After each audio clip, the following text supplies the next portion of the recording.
You're listening to The Luxury Item, the podcast on the business of luxury and the people and companies that are shaping the future of the luxury industry. Here's your host, Scott Kerr. With the globe sheltered in place over the last 6 months, many have been taking to liquid ways to pass the time. While bars have had to close in response to the coronavirus pandemic, though some are mixing cocktails for takeout, sales of alcohol from retail outlets have skyrocketed this year. Year-over-year growth rate for total off-premise alcohol dollar sales for the entire 25-week pandemic period ending August 22nd was up around 23%. And while beer and wine sales are up from last year in the U.S., it seems that people are increasingly turning to spirits during stay-at-home measures. Spirits in the U.S. shot up 26%, according to Nielsen. Wine sales went up 17% during the same time, and beer sales went up around 15%. All in all, alcohol sales have been the one few bright spots in a troubled economy. My guest today on The Luxury Item is Rodney Williams, President and CEO of Belvedere Vodka, a super premium vodka that's part of the LVMH group. Rodney is responsible for the development, growth, and business vision for the Belvedere brand. Most recently, he was the CMO for Moet Hennessy USA's portfolio of luxury champagne, wine, and spirits brands. He's here today to talk about how the pandemic has impacted Belvedere's business, emerging trends in the marketplace, shifting customer attitudes and behaviors, and the launch of Belvedere's new Made with Nature campaign. Welcome, Rodney. I'm thrilled to have you on The Luxury Item. Thank you. It's an honor to be here with you, Scott. I'm excited to have you on, and congratulations on the launch of the new Made with Nature campaign, and we'll get to talk about that in a little while, so it's really exciting. Thank you. We have a lot to talk about, but I want to kind of back up a little bit because your background is super interesting. You know, before you joined the wine and spirits business, you headed up the marketing team behind the launch of GM's OnStar innovation, and you started your career in brand management at Procter & Gamble and Johnson & Johnson. So what was it like transitioning over to the wine and spirits business? Well, of all the transitions I've done, and I also worked for .com, I worked for in biotech, I would say the wine and spirits transition was the most difficult because there wasn't just the history I had to read about, but you really have to develop a palate, and you can only do that experientially. So it's quite an encompassing investment. But I started out with Robert Mondavi, and they were sort of hit a stagnant point where the base of the business hadn't been growing for 4 years. And they were interested in bringing in a more traditional, someone with a traditional marketing background. Mm-hmm. And we got that moving, and the company ended up being acquired. I was brought over to Kendall Jackson Family Wines to ignite growth there. We did the biggest launch in their history around something that was sort of the antithesis of Kendall Jackson Chardonnay, which is very creamy and rich, but a Chardonnay that had just been aged in steel. And then Moet Hennessy invited me over to join the team to rekindle growth on the Hennessy brand. I've been with Moet Hennessy for the last 9 years as the parent organization of Belvedere Vodka. Right, and which is part of LVMH.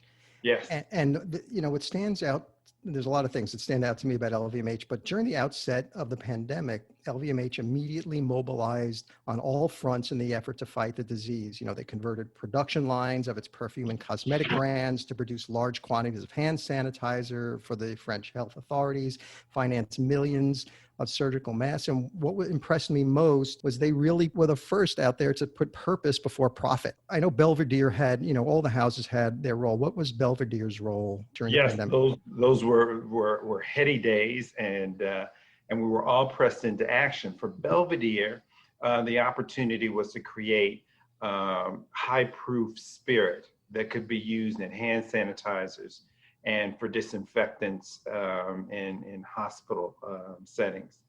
And believe it or not, we had a very hard time donating product to that cause. Poland has tremendous expertise in alcohol distillation. The city of Poznan in 1850 had 500 distilleries, if you can believe it, only about 50,000 people. Yeah. So long history of this. And as a result, the government is very, very stringent in terms of licenses. And we were licensed to produce only at a certain proof level and, only for consumption and not for medicinal purposes. So we worked hard for about a 5-week period to find a partner who would adequately be able to take our donation and make good use of it. And the partner turned out to be Michelin. Apparently in Poland, they make hand sanitizer. And with Michelin, we partnered also with Caritas, the largest charitable organization in Poland, to contribute disinfectant product to about 200 hospitals, first responders, and something that is sort of akin to our national reserve that serves the country in terms of emergencies. So at the beginning, I was talking about, alcohol sales have really been one of the few bright spots in this troubled economy. And it just seems consumers have been stockpiling alcohol like toilet paper in their pantry during lockdown. How has Belvedere's volume growth fared during this period?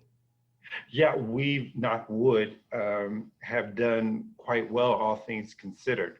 Belvedere for a long time has been a staple of nightclubs and, of course, craft bars and upscale restaurants. So to have that sector close or be seriously handicapped during the pandemic was a big limitation. But what we've found is that, in times of crisis or difficulty, consumers sort of retreat to quality. They retreat to the brands that with which they're familiar. And Belvedere has done extremely well at retail and in e-retail and e-commerce as well. So overall, we year to date are in growth, knock wood. Which is an incredible feat here in the U.S. No question. And because it's interesting, during the beginning of the pandemic, we were finding that consumers who were loyal to, these well-known brands, all bets were off the table when they went grocery shopping. They were just looking for convenience and price and anything that was on the shelf. So it was, the trend with Belvedere was actually counter to what was going on in the grocery area. And it seems like, consumers, what you're saying is during this period that consumers were opting for more quality, super premium and luxury spirits versus economy spirits for the most part. Yes, the way we frame it is consumers are sort of interested in drinking less, but drinking better. So, they've been less active, unable to go out and hang out as they were previously. But they still have an interest in enjoying life and being social in their own immediate confines, and an interest then also in terms of quality. The other sort of evolution that we've seen as a result of the pandemic, particularly as it relates to luxury brands, is that the sense of status seems to be shifting away from, sort of badge value and quality and inspiration alone to also needing to project something about what the brand stands for. Mm-hmm. And in the case of Belvedere, we've always been all natural. So Belvedere is just made with two primary ingredients, and that is rye and water. We distill it by fire, and that's it. There are no additives, there's no sugar added, there are no emulsifiers. And to be able to be transparent about our ingredients and that they are so simple really sort of fits this pandemic-induced interest in things that are natural. And things that are readily understood. Were you seeing the similar patterns across different demographic groups? We are, and part of it is because there's such commonality Yeah. people are feeling in terms of being held in place. But the other part of it is that, and this is consistent with other recessions, is that when economic times are fraught, consumers want a sense of getting great value for their money. And so brands that are familiar, brands that have always stood for quality mean something, but brands that are also compatible with their own values also seem to do particularly well. Yeah. I'm curious if you could find out what your outlook is on the global liquor industry. While the off-premise alcohol sales have been through the roof, all those on-premise growth drivers we were talking about, like restaurants and bars and nightclubs and outdoor events and even international travel, has really been kind of under pressure due to COVID.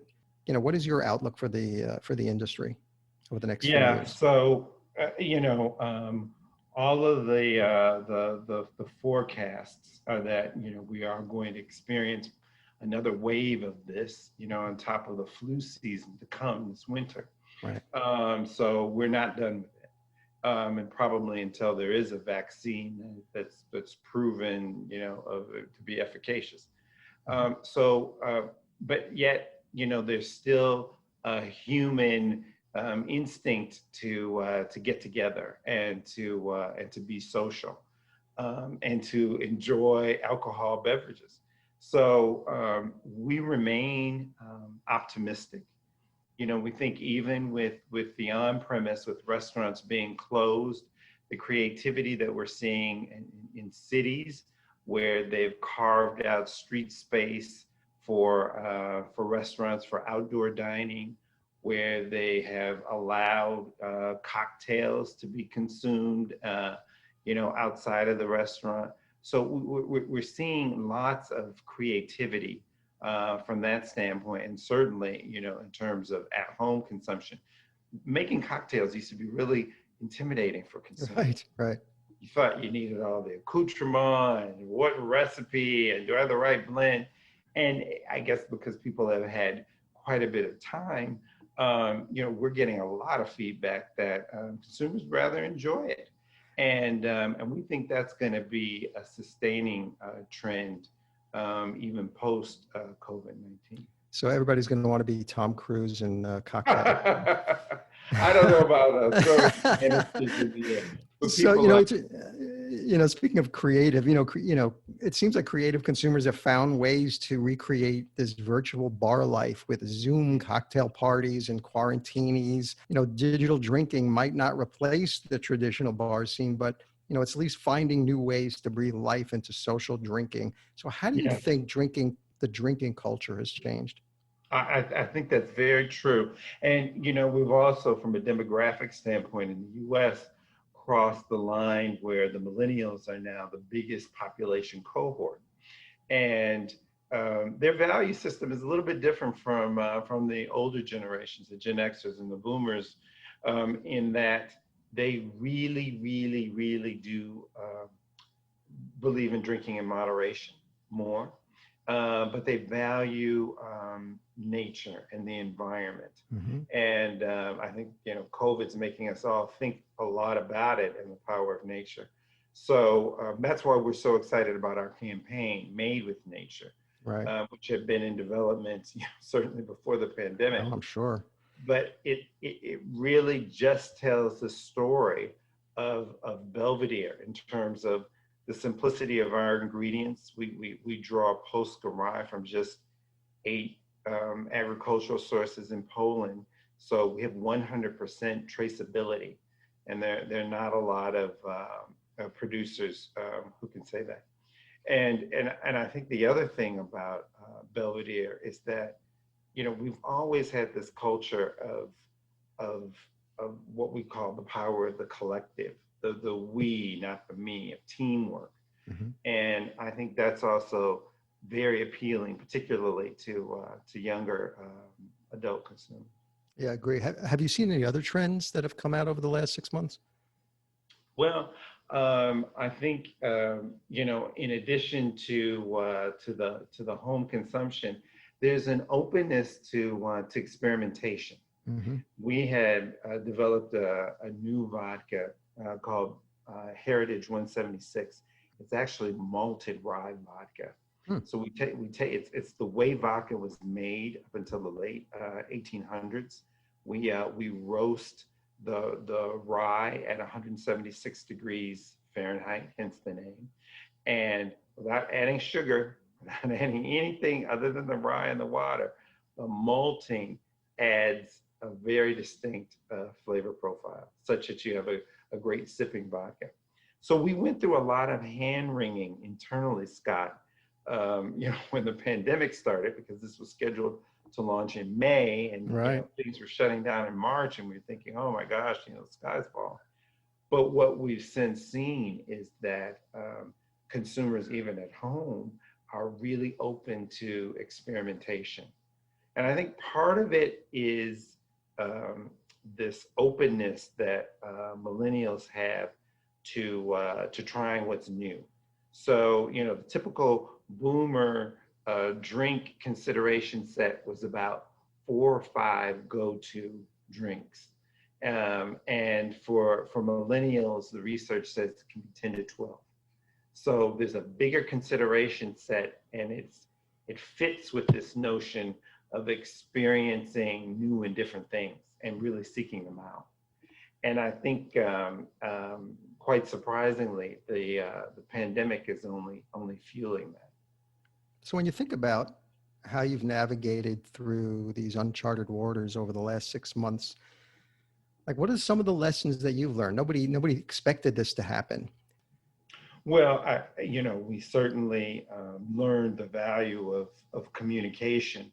The interesting thing about our business is that our corporate offices are in New York City, but our distillery and the bulk of our team is in Poland.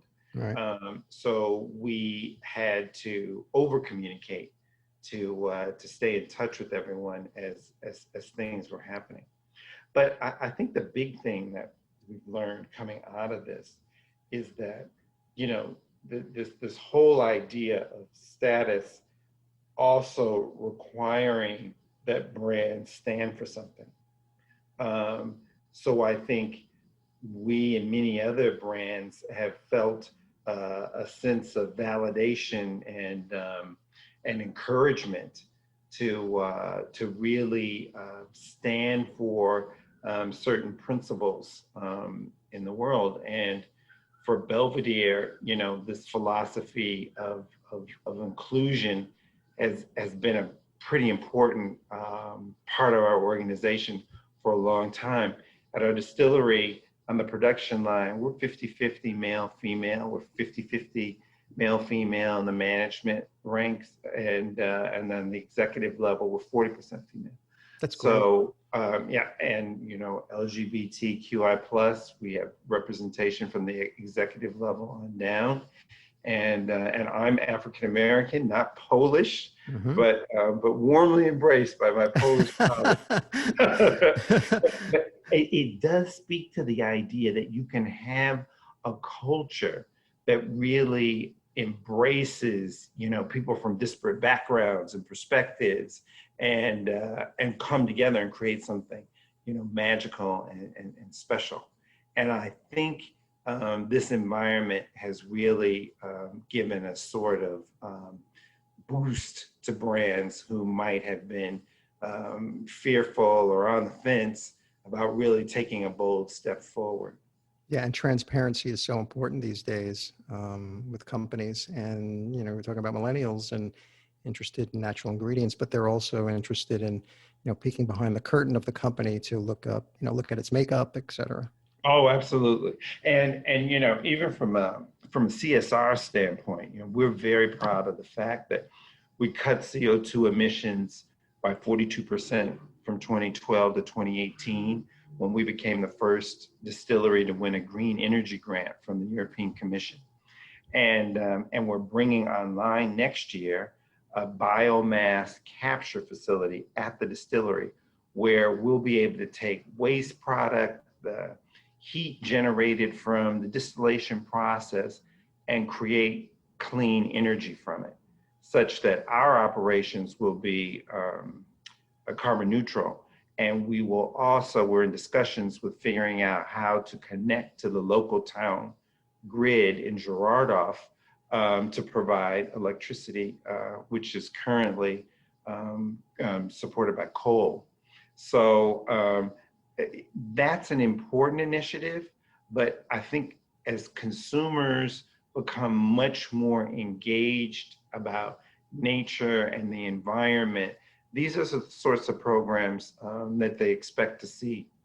And we've never before had interest in our work. We're a co-founder of something called the Foundation for Local Environment Protection, which encourages local post-rye development and nurtures long-term relationships with the agricultural sources. And we also convene something called the Raw Spirits Summit with the Technical University of Woosh, which is all focused on sustainable growth of post-rye, where we bring farmers and scientists together to talk about the latest technology, and we produce a journal from it, a scientific journal every year. So these are things we would never mention in communications, pre-COVID, but now it's sort of relevant to have them discoverable for consumers because people increasingly feel that they're germane. Yes. The vodka category is an interesting one, and it's very competitive. It's the largest spirits category, and I think it accounts for something like 1/3 of the market volume. Yeah. And you also have these more sophisticated drinkers these days, and consumers are approaching their food and drink choices in a more thoughtful and considered manner. So it seems that the brands that are real and differentiated in this category have a better chance to grow. So how does Belvedere differentiate itself in this complex market? Yeah, no, great insight. We fully agree with you. So we differentiate ourselves in a couple of ways. First is that we are based on rye, and rye is difficult to grow and quite tricky to distill. So you find many more vodkas based on wheat or corn or potatoes versus rye. But rye imparts flavor. If you compare a slice of rye bread with a slice of white bread or even wheat bread, the rye is what really imparts flavor. Yes. Mm-hmm. and taste. And we think that is a real differentiator for Belvedere. The other factor for us is that being Polish based, Poland was the first country to appellate or regulate vodka the way France, Italy, the US appellates and regulates wine, such that we are not allowed to put additives in vodka, where to some degree you can if you're producing elsewhere. So you won't find added sugar and emulsifiers in Belvedere. It's literally just the rye and the water. And I think those things really, really help differentiate us from other brands. And then lastly is, how we sort of show up in the world in terms of what it is that we do to give back, and part of that work in the programs I mentioned earlier was about this ethos we've always had to nourish the land we share. But the other part of it is, how we present ourselves. And we've long tried to have a very eclectic group of ambassadors who sort of represented a freedom to express oneself fully and creatively, even if it's different than how most other people express themselves. Do you think the term imported, when it's on the label, is persuasive enough these days? And the country of origin? Well, yes and no, and it probably depends on on the category. So if you look at something like whiskey, there are subcategories, you know, Scottish whiskey versus Irish whiskey versus Canadian or American. But, you know, in general, and particularly about the world of vodka, it's much more about the authenticity of the brand, where people are interested in the real backstory of the brand. And as there's depth to it, there's heightened interest. So in the case of Belvedere, we're produced in a distillery that is 110 years old. It's one of the oldest continuously operating vodka distilleries in the world. And, you know, Poland has a 600-year tradition of making vodka. There's long been a rivalry between Poland and Russia as to the true origins of vodka.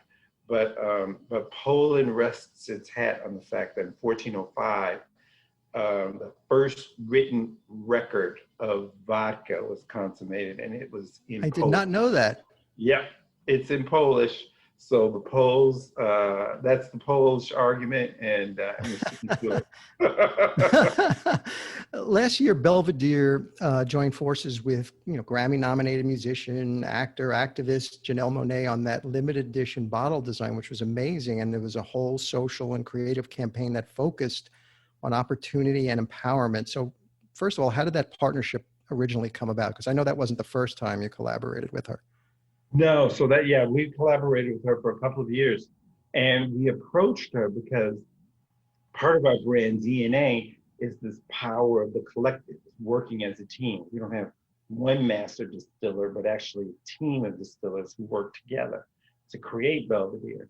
And, you know, in learning more about Janelle, she works with a creative team herself, called Wonderland, that's dedicated to crafting her music and, you know, charting her film projects. So her way of working was very attractive to us, as well as her powerful voice for amplifying the stories and the experiences of people whose stories don't always get told. So it was a very, very exciting collaboration for us, but she really embodied, we thought, and still think, this whole spirit of the power of the collective. Yeah, it seemed like the campaign emphasized the importance of diversity, inclusion, positivity, and empowerment. And it's interesting. We're starting to see, you know, more luxury brands ramping up diversity and inclusion in their campaigns. So, you know, so being relevant across a diverse spectrum of audience is absolutely critical for the luxury industry. There's no question. And to me, diversity and inclusion are crucial for the future of the luxury industry. What are your thoughts on that? Agreed. And, you know, you look at the demographic changes alone in the US, but it's more than that, Scott. I really think that, you know, this younger generation of consumers who are coming into their own now, really, you know, they've grown up on the internet, so they've been, you know, weaned in social media, and it's opened the world to them. So you don't have to live in New York or LA or some big media center to really have access to lots of ideas and imagery and music and trends. And so as a result, I think, you know, people are more open-minded and more open to change.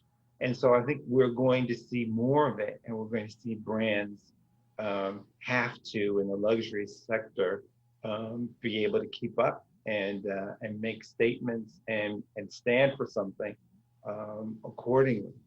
One of the exciting things that we did, Belvedere, in this recent period, was to partner with an organization called Race Forward, which is really addressing from a policy standpoint issues of social justice. And you know, would we have done that 5 years ago? Probably not as easily, but Belvedere has always sort of been on a leading edge. We've been a part of Bono and his Red campaign, to end HIV in Africa for the last 9 years.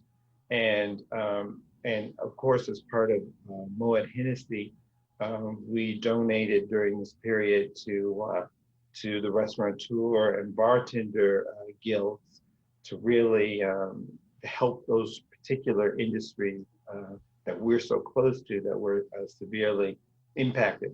So I think it is increasingly incumbent upon luxury brands to be relevant to consumers where they live and how they are experiencing the world in ways that we probably would not have given countenance to 5 years ago. Yeah, and I know LVMH actually has, I think they have, I think they started it last year or 2 years ago, this inclusion index. And it's, recognizes diversity and inclusion initiatives throughout the group. So as an organization itself, it's, really committed to this. Yes. And, it takes monitoring and capturing, progress to really be able to move forward. And, LVMH is pretty proud in the U.S. that 50% of women in key company, 50% of people in key company positions are women. But LVMH started an initiative to include more women in senior roles 11 years ago, and the numbers weren't very good even 9 years ago when I joined. But the fact that it's been monitored and it's something that the company has a long-term ambition towards achieving is quite impressive. Yeah, I know they've also talked about their commitment to environmental performance as really a strategic growth pillar. So what are some of Belvedere Vodka's best practices when it comes to supporting sustainability? I know we touched upon it a little bit earlier. Yeah, so we're working, Scott, to remove plastics from what we do. It's going to be a long-term process, but we moved away from straws. We're figuring out how in promotional gift packs we can use less packaging. The materials that we use are recyclable. And again, we've taken some of the packaging out of the shippers themselves. So in addition to the CSR work and the green energy work, it's also about lifestyle work and practicing at every touch point, bringing those values of protecting the environment to fruition. So your CSR mission is to nourish the land we share. Yeah. One of the exciting things that we'll be embarking on in the months to come is that rye and some of the byproducts from harvesting rye can be used as a regenerative agent for replenishing depleted topsoil of key nutrients. So we're partnering with an environmentally focused, agriculturally focused nonprofit organization to help farmers, and particularly farms where the topsoils have been eroded or declined, to rejuvenate them. So we're finding, as we scratch the surface of this, there's just more and more ways in which we can work to collectively with our agricultural partners, with our other vendors, with our local community, do more and better by the environment. Which is a great segue to your exciting new global platform, Made with Nature. What was the thinking behind this new platform, and what insights were you seeing along the way? Obviously, this goes back before pandemic kicked in. What insights were you seeing about the customer that led you to that Made with Nature message? Well, one of the conundrums Belvedere has long faced is that it's been a staple in the night, very big in nightclubs around the world. And, we also have this sort of artisanal craft background as well. We were just named a couple of weeks ago at the New York International Spirits Competition, best Polish vodka in the world and best rye vodka in the world. Oh, congratulations. So yeah, thanks. And you've got a ton of accolades from other competitions as well. So it kind of created a sort of duality in terms of, or conflict in terms of, are you sleek and chic and sexy in the night, or are you, craft, in your overalls, with dirt under your fingernails, toiling the earth in terms of craftsmanship. And I think what we did was to really take a step back, look at the DNA of the brand itself, really understand how we produce the product and how we connect with consumers. And then just decided, that the key point of commonality is this whole notion of that we're all natural, and that we just have two primary ingredients, rye and water, and we're distilled by fire, but nothing else. And we talk about trends that are happening now earlier, but one of the things that people are struggling with is really understanding what's truthful and what's not about communications in general, but also about brands. Mm-hmm. And so we thought that stripping down everything we're communicating to the most elemental focused sense, rye, water, distilled by fire, made with nature, which is the campaign anthem, is the best way that we can really start a dialogue based on facts and truth about the consumer that should serve them in any occasion in which they consume Belvedere. So a lot of people are surprised, for instance, that Belvedere is gluten-free. And I've had not just consumers, but bartenders say to me, well, other brands say it on their label. And what we've said is, and explained on the website as well, is that all vodka that's distilled is gluten-free. Gluten is a pretty big molecule, and it's removed in the distillation process. And Belvedere goes through 4 distillation passes. But the Celiac Association of America on their website says, yes, any distilled spirit is gluten-free.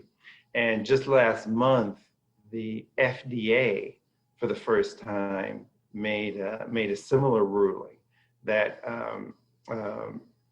that distilled spirits and vodka in particular, even if they're based on wheat or based on rye, are gluten-free. Well, we find people don't know this yet. People don't appreciate that Belvedere is a non-GMO. Belvedere is kosher certified. So there's a lot of information about being natural that is engaging, it's informative, it's relevant, but most importantly, is true for the brand. And that's what we really want to focus on. And we think, even if you're in a hot nightclub and, it's a see and be seen scene. When that happens again. Yeah, when. We so hope it's sooner rather than later. But when that does happen, we think it will matter to people when they look at a menu list in terms of what they're consuming. That that there's a choice that, like Belvedere, that's all natural. Yeah, I'm wondering if it's almost like a wine pairing where you can pair Belvedere vodka with certain types of meals. Well, it's interesting that you say that, because one of our innovations, our recent innovations 2 years ago, was the launch of something called Single Estate series. So we launched 2 vodkas, both based on the same grain of Dankowski rye. Fabulous rye. You could bake bread with it. But we took the same rye, we planted it in one estate near the Baltics in the north of Poland, where the winters are severe and cold, and the rye really has to struggle to survive that cold climate.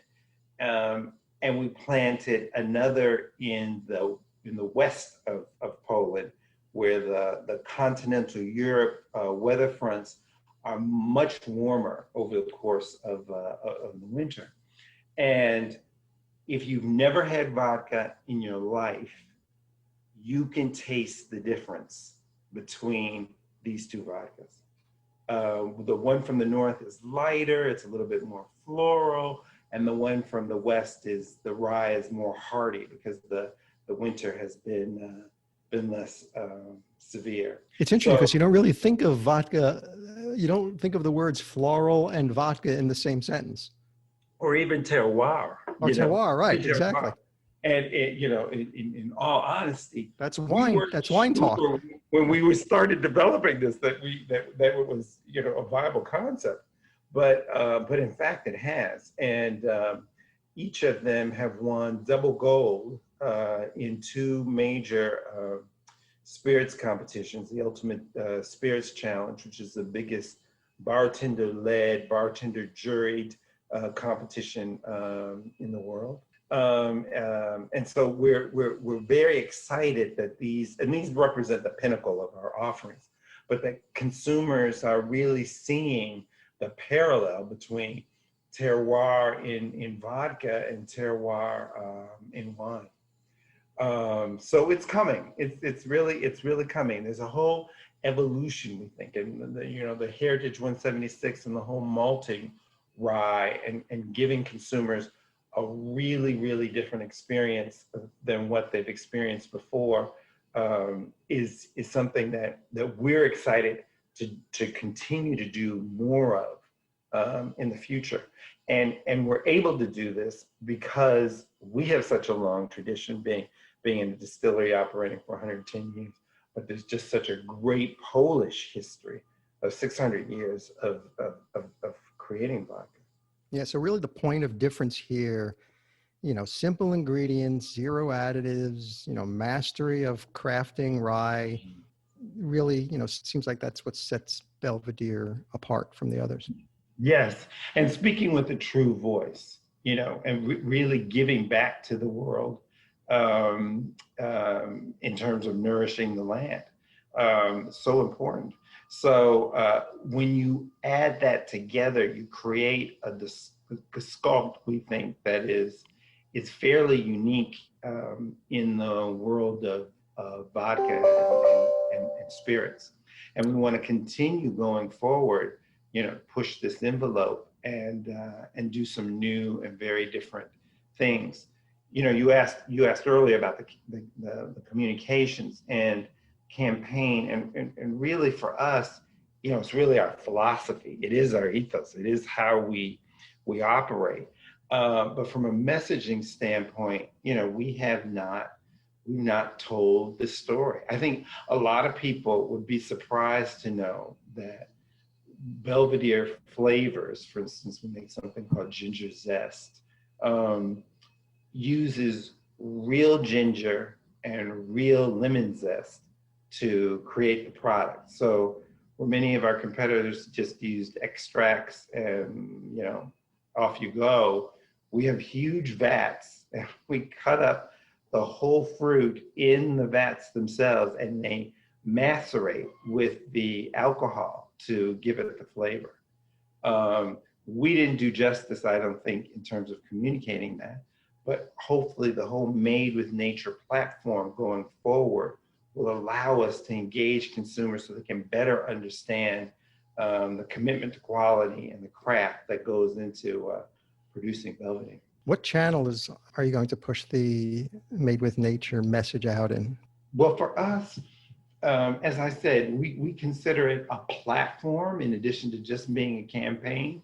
So, in addition to being on our own social media channels, as well as, Instagram and many places that are just familiar to everyone, we're also looking to communicate this across all touch points, including at retail, including in terms of the e-commerce venues. So, this is going to be our consistent mantra going forward, because there's so many interesting aspects about it to discuss and share that we think it can be really engaging. Yeah, the campaign's beautiful. I saw some of the creative. So my final question, which I ask every guest, is the luxury item question. If you were stranded on a deserted island and you could only have one luxury item with you, what would that luxury item be? It can't be any form of air transportation or any transportation at all, or anything that requires mobile service. What would that one luxury item be? My item would be, please don't laugh. Let me give you you haven't heard some of the other answers in the past. So maybe not. Nothing will surprise me. Well, in pre-pandemic, I would travel a week and a half to 2 weeks out of every month. And so, I'm always traveling someplace, and pretty regularly sleep deprived. Belvedere is sold in 120 countries, and we need to connect with all of our markets. So my luxury item where I stranded on an island would be a handcrafted mattress. Wow. And if you pressed me, I would tell you it would be McRoskey mattress from McRoskey's in San Francisco. They've been around since 1899. There's a plug for McRoskey's. But the mattresses are spectacular and really facilitate great sleep. Hope you'd want a night mask with it too. I'll take it. Rodney, thank you so much. Really appreciate it. Very informative.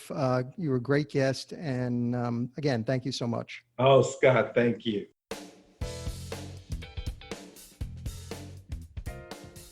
That's it for this episode of the Luxury Item Podcast. Thank you so much for listening. If you found this useful and entertaining, I would be really grateful if you can share it with a friend or colleague. I would love it if you subscribe so you never miss an episode. And while you're there, be sure to rate and review us on Apple Podcasts. It really helps other listeners find us. The Luxury Item Podcast is a production of Silvertone Consulting. I'm your host, Scott Kerr. Until next time.